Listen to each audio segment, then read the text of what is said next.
Good morning students.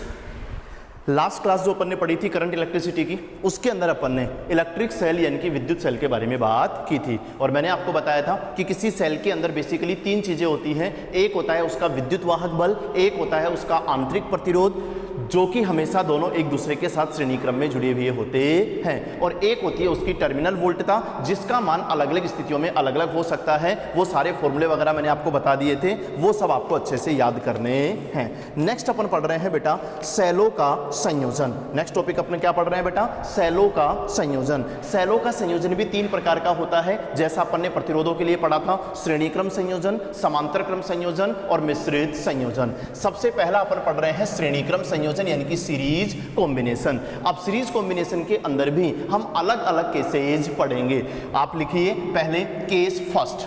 Case first के अंदर क्या है, हिंदी में लिखने की जरूरत नहीं है, आप डायग्राम से ही समझ लो। केस फर्स्ट के अंदर इस बिंदु ए और बी के मध्य मान लो अभी तीन सेल श्रेणी क्रम में जुड़े हुए हैं और ये श्रेणी क्रम में तीनों सेल जो हैं वो इस प्रकार संयोजित हैं ताकि सबके जो प्लस हैं वो बिंदु ए की तरफ यानी कि एक तरफ ही रहें। इस चीज को हम बोलते हैं समान ध्रुवता के साथ श्रेणी क्रम संयोजन। सबके प्लस एक तरफ है और सारे सेल एक के बाद में एक जुड़े हुए हैं, तो इसको हम लोग क्या बोल रहे हैं बेटा? समान ध्रुवता का श्रेणी क्रम संयोजन। चलो ठीक है, अगर समान ध्रुवता के तीन सेल E1, E2 और E3 बिंदु ए और बी के मध्य इस प्रकार से जुड़े हुए हैं और इनको अपन ने बाह्य प्रतिरोध कैपिटल R से जोड़ रखा है, तो पहली चीज इन तीनों सेलों को हटा करके हमने एक ही सेल लगा दिया बिंदु ए और बी के मध्य। माना कि उस सेल का तुल्य विद्युत वाहक बल है EEQ, उसका तुल्य आंतरिक प्रतिरोध है REQ और इस बाह्य प्रतिरोध कैपिटल R में प्रवाहित होने वाली धारा कितनी है? I के बराबर है। जनरली हमें ये तीन चीजें ज्ञात करनी है, EEQ का मान, REQ का मान और I का मान। चलो ठीक है बेटा, मैं तीनों का आपको डायरेक्टली फॉर्मूला बता रहा हूं। EEQ का मान क्या होगा? श्रेणीक्रम संयोजन के दौरान EEQ का मान कैसे निकालते हैं? इस ओरिजिनल डायग्राम के अंदर बिंदु ए से स्टार्ट करो और ए से बी की तरफ जाओ, तो जो आपके सेल जुड़े हुए हैं पहले सेल का आपको क्या मिल रहा है? प्लस, तो इसको लिख दो प्लस का E1। आगे चलोगे तो दूसरे सेल का भी क्या मिल रहा है? पहले प्लस, तो इसको लिख दो प्लस का E2 और आगे चल रहे हो तो प्लस का E3। जो आपके विद्युत वाहक बल है, अगर EEQ का मान निकाल रहे हो तो A से B की तरफ जाने पर सिर्फ विद्युत वाहक बलों E1, E2, E3 को पहले आने वाले चिन्हों के साथ जोड़कर लिख दो, वो ही आपके EEQ का मान होगा। अच्छा बेटा, नेक्स्ट REQ, R1, R2 और R3 तीनों श्रेणी क्रम में संयोजित हैं। REQ में कोई दिमाग नहीं लगाना है प्लस माइनस का, डायरेक्टली REQ का मान R1 plus R2 plus R3 के बराबर होगा। ये हमारा हो गया REQ का मान। जनरली एग्जाम में जो सबसे इंपॉर्टेंट चीज पूछी जाती है वो पूछी जाती है इस बाह्य प्रतिरोध R में प्रवाहित होने वाली धारा I का मान।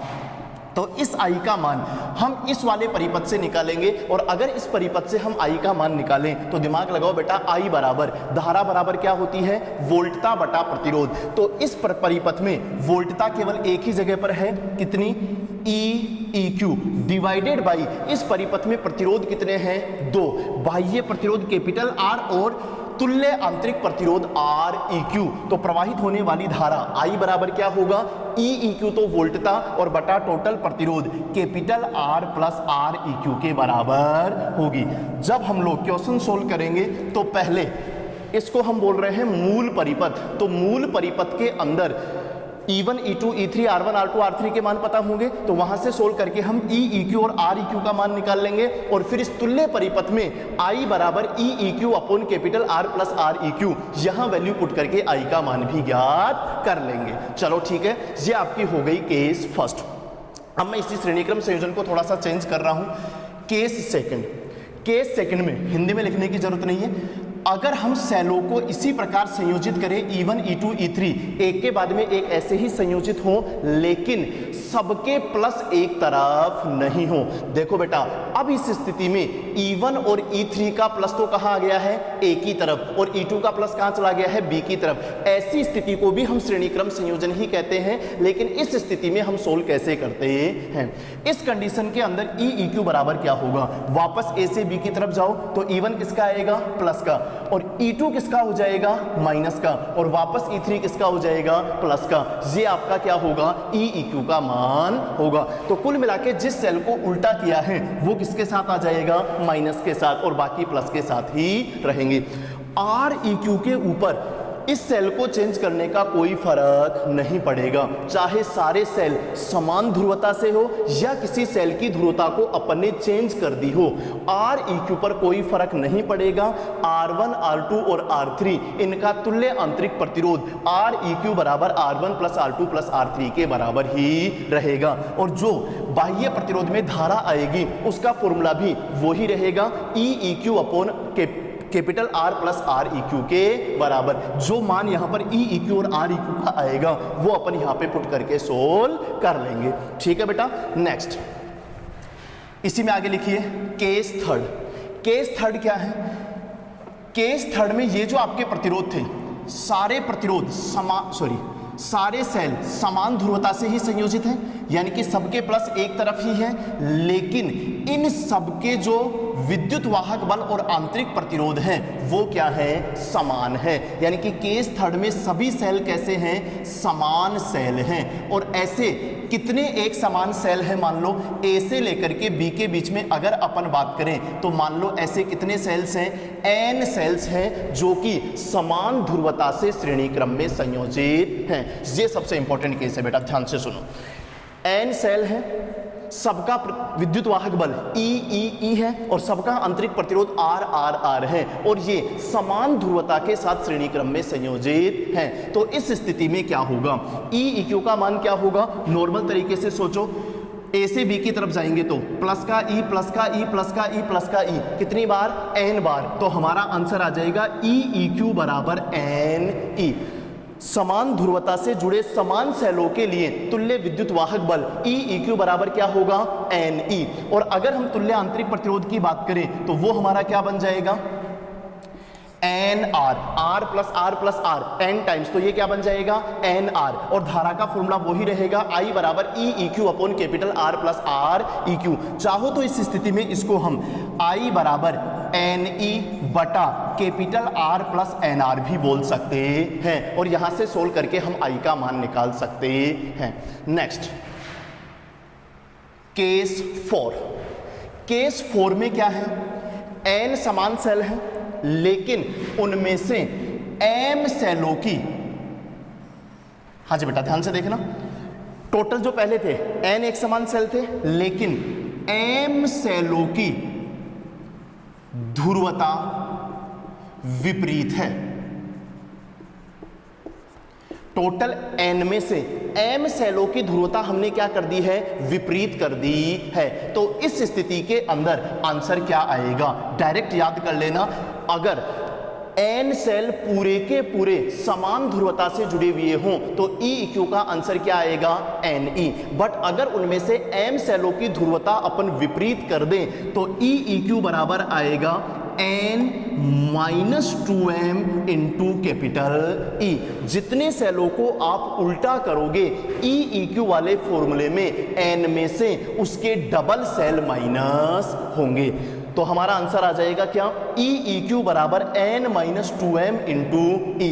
R EQ पर कोई फर्क नहीं पड़ेगा, R EQ बराबर NR ही रहेगा, और I का फॉर्मूला भी यही रहेगा। इसके अंदर अपन वैल्यू पुट करके सोल्व कर लेंगे। तो ये हमारी थी किससे संबंधित, सेलों के श्रेणीक्रम संयोजन से संबंधित 4 केसेस मैंने आपको बता दी। आप सबके अलग अलग डायग्राम बनाओगे और सबका आंसर अलग अलग याद करोगे। चलो ठीक है बेटा, नेक्स्ट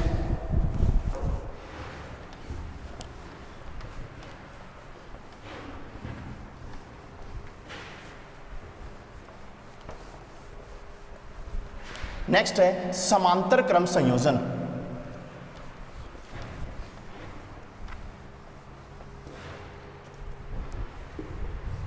हाँ बेटा,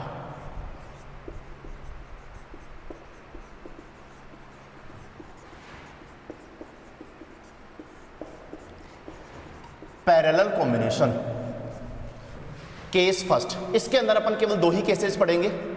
केस फर्स्ट, ध्यान से देखो बेटा, केस फर्स्ट के अंदर हमारे पास में दो सेल हैं और ये इंपॉर्टेंट है, इसके फॉर्मूले थोड़े से टफ भी हैं।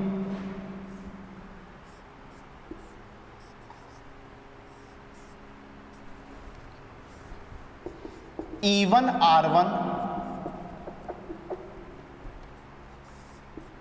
और E2 R2, इन दोनों सेलों को हमने समान ध्रुवता यानी कि दोनों के प्लस एक तरफ रखते हुए बिंदु A और B के मध्य समांतर क्रम में संयोजित किया है और इस चीज को अपन ने एक बाह्य प्रतिरोध कैपिटल R के साथ जोड़ रखा है।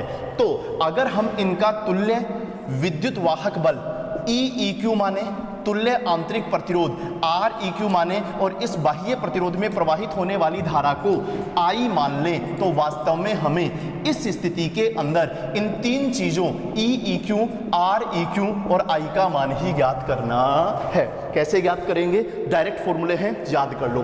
केस फर्स्ट पूरा हिंदी में नहीं लिखूंगा, डायग्राम से ध्यान से समझो।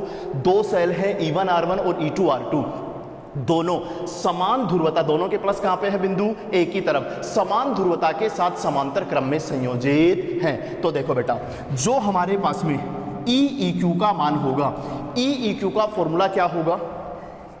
E1 R2 plus E2 R1 divided by R1 plus R2, दो सेलों के समांतर क्रम संयोजन का फॉर्मूला डायरेक्टली आपको याद करना पड़ेगा। समान ध्रुवता के लिए E1 R2 plus E2 R1 divided by R1 plus R2, यहां से हम EEQ का मान निकाल सकते हैं। नेक्स्ट REQ में कोई दिक्कत नहीं है, चाहे ध्रुवता समान हो, चाहे विपरीत हो, चाहे कैसी भी स्थिति हो।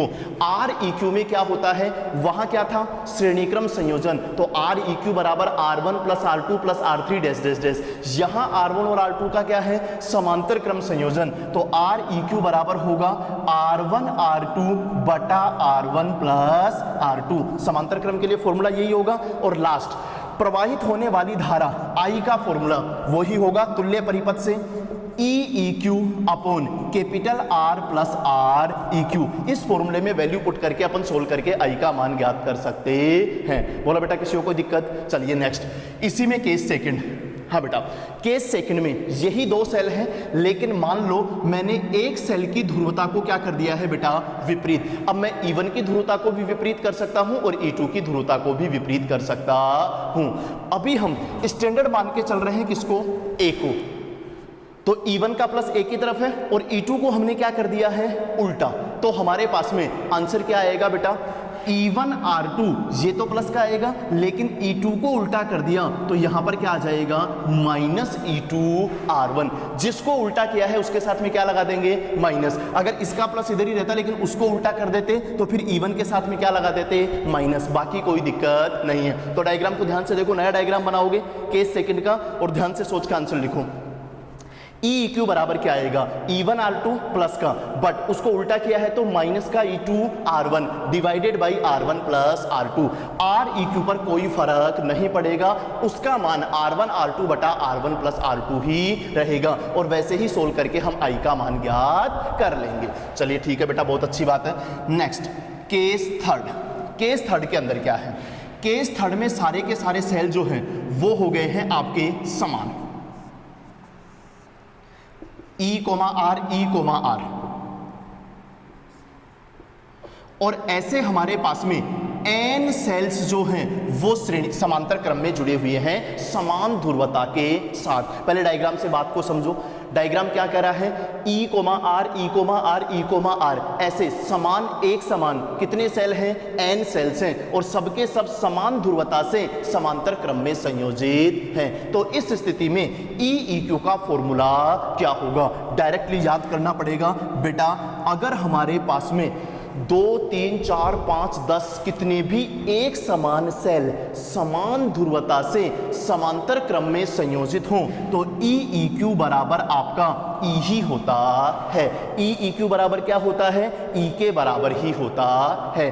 और आर ई क्यू जो आता है वो हमारे पास में आता है आर अपॉन एन। याद करना पड़ेगा बेटा, एन एक समान सेल समान ध्रुवता से श्रेणी समांतर क्रम में संयोजित हों तो ई ई क्यू बराबर क्या आएगा? ई। और आर ई क्यू बराबर क्या होगा? R upon N. तो बताओ बेटा आई बराबर क्या हो जाएगा? ई ई क्यू बटा capital R plus R E Q, या हम इसको बोल सकते हैं ई ई क्यू की जगह तो हम क्या लिख देते हैं? ई। और आर ई क्यू की जगह हम क्या लिख देते हैं? आर बटा एन। चाहे तो इसको एलसीएम लेके हम सोल्व कर सकते हैं तो हमारे पास में n चला जाएगा ऊपर और यहां पर भी n आ जाएगा। सोल्व करके देख लेना, आंसर क्या आएगा? I बराबर एन ई बटा N capital R plus small r। ये फॉर्मूला बहुत इंपॉर्टेंट है, ध्यान से दिमाग लगाना। n एक समान सेल ई आर समान ध्रुवता से श्रेणी क्रम में संयोजित हो तो I का फॉर्मूला क्या आता है? वैसे आप पूरा सोल्व करके निकाल सकते हो, पहले ई ई क्यू फिर आर ई क्यू और फिर I बराबर E E Q upon capital R plus R E Q में मान पुट करके सोल्व कर सकते हो। बट मैं फाइनल आंसर बता रहा हूं, श्रेणी क्रम के लिए फाइनल आंसर आया था एन ई बटा capital R plus small N into R. और समांतर क्रम के लिए आंसर क्या आएगा? एन ई बटा N capital R plus small R. एक समान सेलों के श्रेणीक्रम संयोजन में ऊपर तो एन ई आता है, धारा के फॉर्मूले में ऊपर तो क्या आता है? N E. बट श्रेणी क्रम में तो नीचे एन जो है वो स्मॉल आर के साथ आता है और समांतर क्रम में ये एन जो है वो कैपिटल आर के साथ में आता है। आप फॉर्मूले ट्राई करके देख लेना। चलिए ठीक है बेटा, तो ये सेलों के दो प्रकार के संयोजन हमारे सामने आ गए। कौन कौन से? श्रेणीक्रम संयोजन और समांतर क्रम संयोजन। चलिए ठीक है बेटा, इनसे रिलेटेड अपन एक क्वेश्चन सोल्व कर लेते हैं।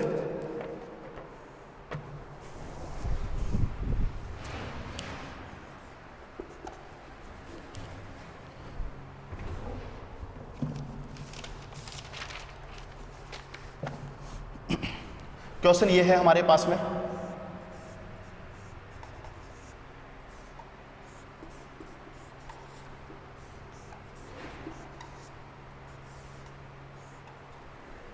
ये है बिंदु A और ये है बिंदु B। इस बिंदु A और B के मध्य ध्यान से देखो तीन सेल इस प्रकार से जुड़े हुए हैं और हमारे पास में एक बाह्य प्रतिरोध भी लगा हुआ है और उस बाह्य प्रतिरोध का जो मान है वो है हमारे पास में 4 ओम। इस बाह्य प्रतिरोध कैपिटल R का मान कितना है बेटा? 4 ओम। और यहाँ जो सेल जुड़े हुए हैं वो है 6 वोल्ट 1 ओम, 10 वोल्ट 2 ओम और 4 वोल्ट 2 ओम। इस प्रकार से ये हमारे सामने कुछ सेल जुड़े हुए हैं। क्वेश्चन मेरा ये है कि अगर हम A और B के मध्य एक ही सेल लगा दें तो उस सेल का तुल्य विद्युत वाहक बल कितना होगा, उसका तुल्य आंतरिक प्रतिरोध कितना होगा, और अगर हम इस बाह्य प्रतिरोध 4 ओम की बात करें तो उसमें प्रवाहित होने वाली धारा I का मान कितना होगा। चलो ठीक है, सोल्व कर लेते हैं हम लोग, कोई दिक्कत नहीं है। पहले तुल्य सेल बनाने के लिए इस बाह्य प्रतिरोध को छोड़ दो, इन सेलों को देखो। ये जो आपके दो सेल हैं, क्या ये दोनों सेल समांतर क्रम में संयोजित है क्या? तो चलो एक बार रफ में सोल्व कर लेते हैं अपन साइड में। ये दोनों सेल, इसको मान लो E1R1 और इसको मान लो E2R2, क्या दोनों समान ध्रुवता के साथ समांतर क्रम में संयोजित है क्या? तो देखो इन दोनों का आंसर क्या आएगा?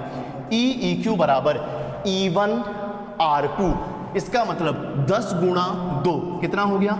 20 प्लस E2R1, तो बताओ ये हमारे पास में कितना हो जाएगा? प्लस का 8 divided by R1 plus R2, यानी कि 2 और 2 4, तो ये हमारे पास में आ जाएगा आंसर 20 प्लस 8 28 बटा 4 यानी कि 7 वोल्ट। इन दोनों का जो EEQ आएगा समांतर क्रम संयोजन के लिए वो कितना आएगा? 7 वोल्ट। और इनका REQ कितना आएगा?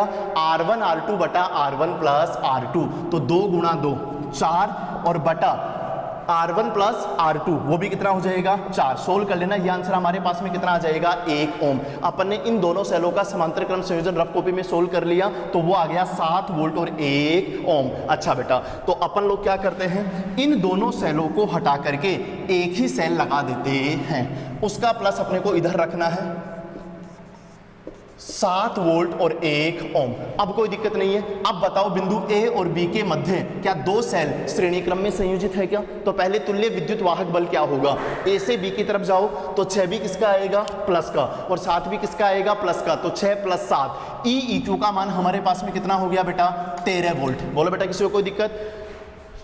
R1 और R2, R1 का मान कितना है 1 और R2 का मान भी कितना है 1, दोनों श्रेणी क्रम में संयोजित है। तो बताओ तुल्य आंतरिक प्रतिरोध भी कितना आ जाएगा 2 ओम और बाह्य प्रतिरोध कितना है 4 ओम। तो अब यहां से हम सोल्व करके I का मान भी ज्ञात कर सकते हैं। I बराबर क्या होता है बेटा ई Q upon capital R plus R E Q का मान कितना है 13 और बटा कैपिटल R का मान 4 और आर ई क्यू का मान 2, तो आंसर आ जाएगा 13/6, या इसको सोल्व करके आप जो भी आंसर आए वो निकाल लेना, 2 कुछ एम्पियर आपको धारा प्राप्त हो जाएगी। चलिए बेटा, तो ये हमारे पास में सेलों के 2 प्रकार के संयोजन हो गए। एक आपका होता है श्रेणीक्रम संयोजन, उसकी 4 केसेस मैंने आपको बताई है, सारे डायग्राम्स और उनके फॉर्मूले आपको अच्छे से याद होने चाहिए। दूसरा आपका होता है समांतर क्रम संयोजन, उसके भी सारे फॉर्मूले और डायग्राम्स आपको अच्छे से याद होने चाहिए, और इन दोनों से रिलेटेड मैंने आपको एक क्वेश्चन भी सोल्व करवा दिया है। नेक्स्ट क्लास में अपन लोग इसी से संबंधित पढ़ेंगे क्या, मिश्रित संयोजन। श्रेणीक्रम संयोजन और समांतर क्रम संयोजन अपन ने अलग अलग पढ़ लिया, नेक्स्ट क्लास में अपन पढ़ेंगे सेलों का मिश्रित संयोजन।